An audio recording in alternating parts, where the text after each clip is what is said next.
Salam hangat untuk Anda semua. Hari ini kita mau bahas sesuatu yang menurut saya menarik banget nih dari dunia pendidikan.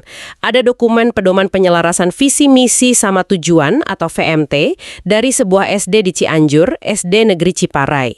Sumber kita ini kutipan dari dokumen mereka, judulnya Ciparai Bisa. Kita mau coba pahami gimana sekolah ini ya merumuskan ulang arahnya di era kurikulum merdeka ini. Jadi misi kita hari ini, ngertiin kenapa sih penyelarasan VMT ini penting, terus gimana prosesnya di SD Ciparai, dan visi baru apa yang mau mereka capai. Yuk, Bener. kita mulai aja. Betul sekali. Dan mungkin perlu kita garis bawahi ya di awal, proses kayak gini, penyelarasan VMT, ini bukan sekedar formalitas administratif, bukan cuma buat ngisi dokumen. Oh, oke. Bukan cuma biar ada gitu ya? Iya, ini justru langkah fundamental, strategis banget. Apalagi kalau sekolah lagi menerapkan kurikulum baru kayak kurikulum merdeka ini kan.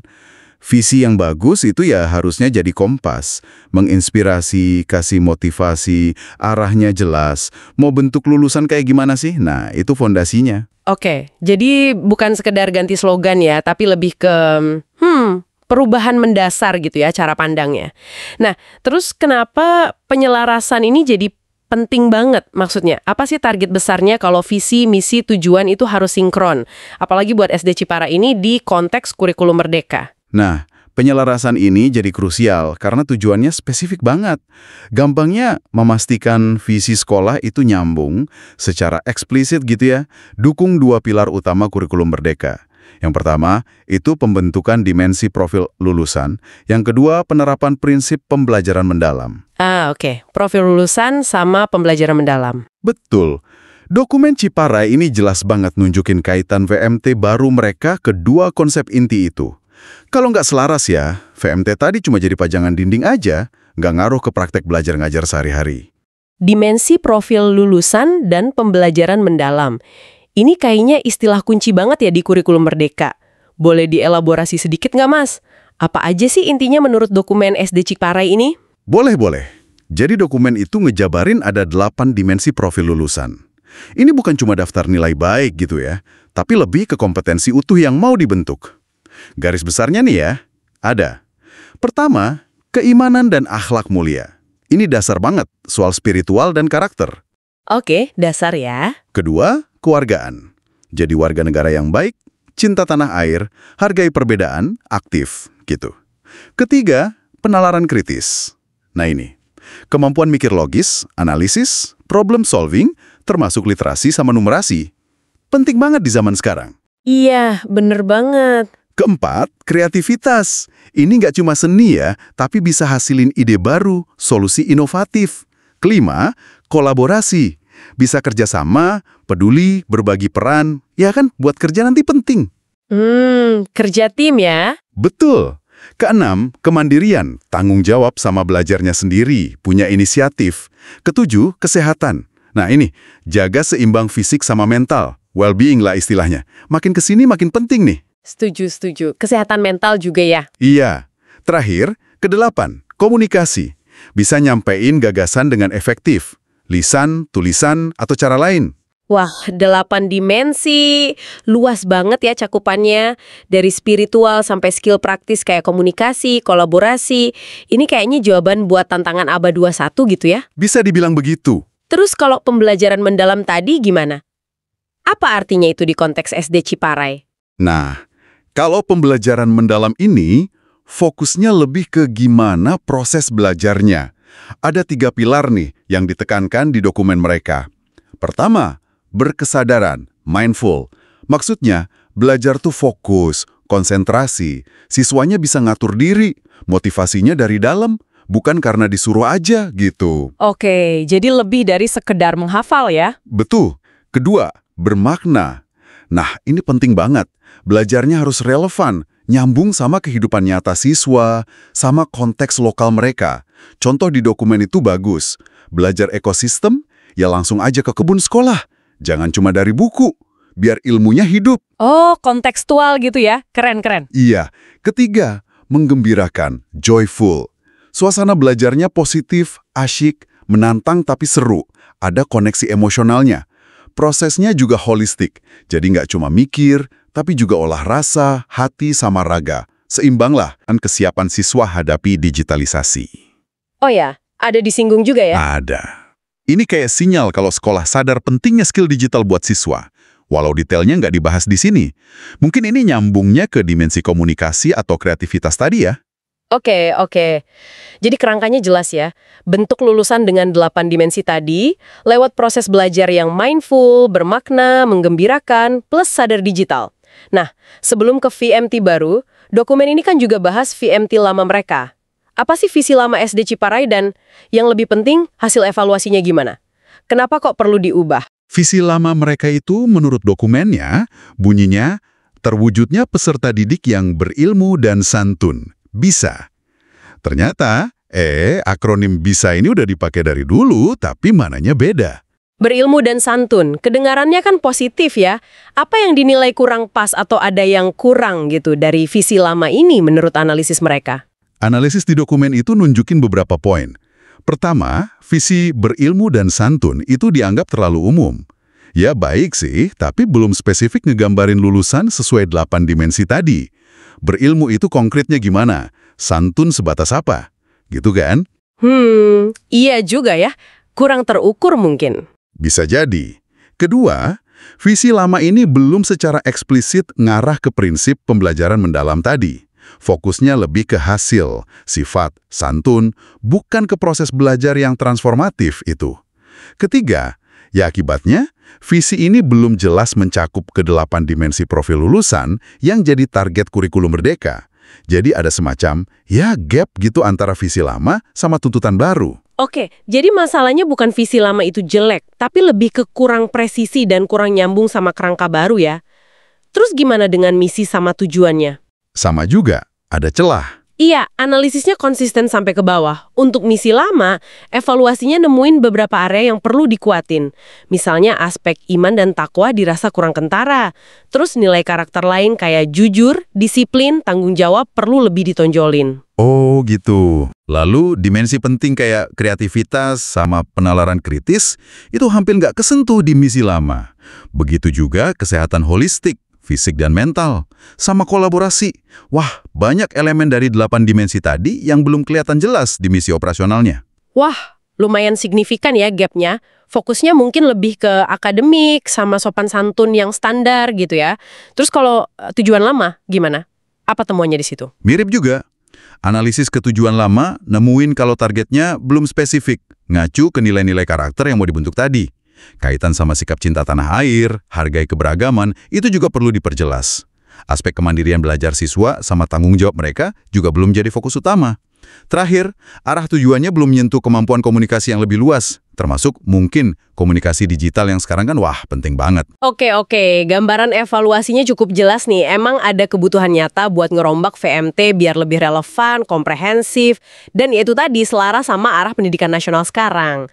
Nah, sekarang kita masuk ke intinya nih. Setelah evaluasi tadi, SD Ciparai bikin VMT baru. Mereka tetap pakai akronim BISA, tapi dengan arti baru. Apa visi baru mereka, dan gimana ini jawab tantangan tadi? Nah, ini dia bagian transformasinya. Visi baru SD Negeri Ciparai jadi terwujudnya murid yang beriman, inovatif, sehat, dan aktif. Bisa. Coba perhatikan bedanya. Bukan lagi berilmu dan santun, tapi satu paket kompetensi yang lebih dinamis dan lebih terukur kayaknya. Beriman, inovatif, sehat, dan aktif. DISA yang baru ini kedengarannya jauh lebih mengajak bergerak gitu ya. Coba kita bedahi loh, gimana tiap elemen di akronim baru ini dirancang buat jawab evaluasi tadi dan nyambung ke 8 dimensi profil lulusan. Tepat, mengajak bergerak atau action oriented itu pas banget. Visi baru ini dirancang biar tiap komponennya itu ada kaitannya langsung ke dimensi profil lulusan dan prinsip pembelajaran mendalam. Kita lihat satu-satu ya. B. Beriman. Ini langsung jawab kebutuhan penguatan keimanan, ketakwaan, dan akhlak mulia. Dimensi 1 tadi. Fokusnya jelas ke karakter spiritual dan etika. Oke, B untuk beriman, sip. I. Inovatif. Nah, ini nargetin langsung pengembangan kreativitas dimensi 4 sama penalaran kritis dimensi 3. Dorong siswa nggak cuma nerima info, tapi ngolah, nyiptain, mecahin masalah. Ini lompatan dari sekedar berilmu. Jadi lebih dari sekedar tahu ya, tapi bisa bikin sesuatu yang baru. Betul. Lanjut. S. Sehat.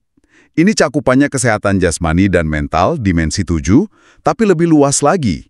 Ciptain lingkungan sekolah yang sehat, aman, inklusif. Ini nunjukin perhatian ke well-being siswa secara utuh. Jadi lingkungan sekolahnya juga diperhatikan ya. Iya. Terakhir, A. Aktif. Nah, aktif ini isinya banyak. Dorong budaya kolaborasi, dimensi 5, gotong royong, komunikasi efektif, dimensi 8, terus juga sikap mandiri, dimensi 6, tangguh dan bertanggung jawab. Ini benar-benar gambarin siswa yang terlibat dan proaktif. Wah, keren ya. Jadi tiap huruf di Bisa Baru ini kayak cantolan yang langsung ngait ke beberapa dimensi profil lulusan sekaligus. Jauh lebih kayak makna dan terarah ya dibanding berilmu dan santun yang kesannya agak pasif. Ini benar-benar kayak reposisi filosofi sekolahnya ya, bukan cuma ganti kata. Anda nangkap intinya. Ini pergeseran dari deskripsi sifat, santun, ke target kompetensi yang aktif dan terukur, inovatif, aktif. Dan yang penting lagi, dokumen ini negasin kalau pencapaian visi Bisa Baru ini bakal ditempuh lewat prinsip pembelajaran mendalam. Berkesadaran, bermakna, menggembirakan, dan integrasi olah pikir, hati, rasa, raga. Jadi, nyambung banget antara apa yang mau dicapai, visi, sama gimana cara nyapainya, proses belajar. Visi yang kuat memang perlu peta jalan yang jelas ya. Nah, gimana misi dan tujuan barunya dirumuskan buat nerjemahin visi Bisa, beriman, inovatif, sehat, aktif ini jadi langkah-langkah nyata di sekolah. Misi baru ini dirumuskan jadi langkah strategis buat wujudin visi Bisa tadi. Ada 6 poin misi. Kalau kita perhatiin, ini kayak jawab langsung evaluasi misi lama tadi. 1. Menguatkan iman and takwa. Jelas ya, jawab gap iman and takwa. 2. Membiasakan sikap jujur, disiplin, peduli, tanggung jawab. Ini jawab gap nilai karakter spesifik. Oke, lebih rinci ya karakternya. 3. Menumbuhkan kreativitas and penalaran kritis. Jawab gap kreativitas and nalar kritis. 4. Menjaga kesehatan jasmani, mental, spiritual. Jawab gap kesehatan holistik. 5. Mendorong budaya kolaborasi dan gotong royong. Jawab gap kolaborasi. 6. Mendorong kemandirian belajar dan komunikasi efektif. Ini jawab gap kemandirian dan komunikasi. Kepan banget ya polanya, sistematis gitu. Tiap misi baru kayak nambah lubang di misi lama, sambil jelas ngarah ke komponen BISA yang baru. Terus gimana nih diterjemahin ke target yang lebih spesifik dan terukur di tujuan barunya? Sama komprehensifnya juga. Tentu. Tujuan baru inilah yang jadi indikator keberhasilan yang lebih konkret.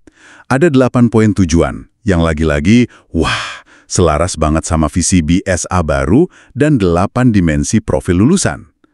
Beberapa poin pentingnya nih. 1. Lulusannya beriman, bertakwa, berkarakter mulia. Ini target B. 2. Warga sekolahnya cinta tanah air, demokratis, peduli keberagaman. Jawab gap tujuan lama soal kewarganegaraan. Sip. 3. Muridnya berpikir kritis, kreatif, inovatif. Ini target I. 4. Tumbuh budaya kolaborasi, gotong royong, komunikasi efektif. Ini sebagian target A. 5. Terbiasa sikap mandiri, tangguh, bertanggung jawab. Sebagian target A lagi. Jawab gap tujuan lama soal kemandirian. Oke, kemandirian masuk. 6. Terjamin sekolah yang sehat, aman, inklusif, ramah anak. Ini target S. 7. Berkembang kemampuan komunikasi, lisan, tulisan, digital. Sebagian target A lagi, jawab gap tujuan lama soal komunikasi luas. Komunikasi digital masuk di tujuan ya? Ya, 8. Terwujud pembelajaran mendalam yang holistik. Ini target prosesnya. Lengkap banget. Kelihatan jelas benang merahnya dari visi Bisa baru turun ke misi yang jawab tantangan, terus ngerujut ke tujuan yang spesifik dan nyentuh hampir semua dimensi profil lulusan, sama prinsip pembelajarannya. Ini kayak arsitektur pendidikan yang didesain ulang dari fondasinya ya? Betul. Tujuan-tujuan ini jadi semacam, Key Performance Indicators, KPI, gitu buat sekolah. Kasih arah yang jelas, sukses itu kayak gimana sih dalam kerangka visi Bisa yang baru ini? Udah bukan daftar harapan doang, tapi target capaian buat acuan program dan evaluasi. Jadi kalau kita rangkum nih perjalanan kita bedah dokumen ini, kelihatan jelas ya transformasi VMT di SD Negeri Ciparai.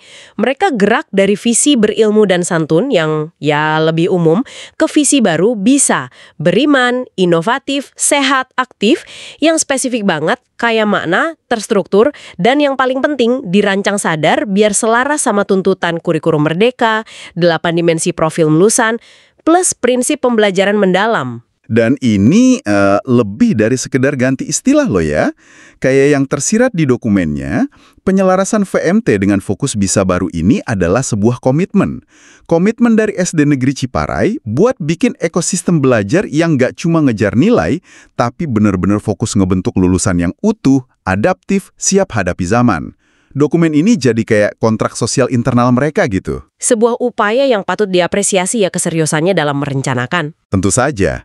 Yang menarik banget dari dokumen ini kan detailnya. Kesungguhannya dalam merancang ulang fondasi pendidikan di level sekolah. Penyelarasan VMT ini langkah awal yang krusial. Kayak bikin cetak biru bangunan sebelum mulai bangun. Tapi ya, kayak cetak biru yang bagus, ini juga munculin pertanyaan reflektif buat Anda semua yang dengerin. Seberapa efektif sih sekolah kayak SD Ciparai ini bisa menerjemahkan visi, misi, tujuan yang udah bagus banget dirancang ini ke dalam denyut nadi pembelajaran sehari-hari di kelas? Gimana mastiin bisa yang baru ini nggak cuma indah di kertas, tapi beneran hidup dalam interaksi guru-murid? Tantangan implementasi ya? Betul. Apalagi kalau ingat tantangan praktek di lapangan, mungkin keterbatasan sumber daya, terus juga aspek kesiapan digitalisasi yang tadi sempat disinggung. Nah, inilah jembatan yang perlu dibangun antara rencana strategis sama realitas di lapangan. Gimana menurut Anda? Pertanyaan yang relevan banget dan ya menusuk ke jantung tantangan implementasi pendidikan dimanapun sih itu. Jembatan antara rencana ideal sama praktek nyata itu ujian sebenarnya. Semoga pembahasan kita soal dokumen SD Negeri Ciparai ini kasih Anda perspektif baru ya tentang kompleksitas dan pentingnya perencanaan strategis di dunia pendidikan. Terima kasih sudah menyimak, sampai jumpa di pembahasan berikutnya.